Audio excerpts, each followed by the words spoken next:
Kaixo lagunok, gaurkoan ukemiak landuko ditugu. Ukemiak erorketak dira. Erorketak ongi menperatu behar ditugu, lurrera erortzean minik ezartzeko eta erasoak burutzean kontraerasoaren beldurrik ez izateko. Ukemiak 3 ezaugarri nagusi ditu. 1. Distantzia. Lurrarekiko distantzia laburtuz, talka arintzen da. 2. Kontaktu azalera. Besoak gorputzetik bereiztean tatamiarekiko azalera handitzen dugu.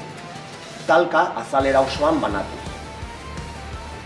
Besoarekin tatamia jotzerakoan, talkaren ondorioz sortutako vibrazioak burmuinera iristea saihesten dugu.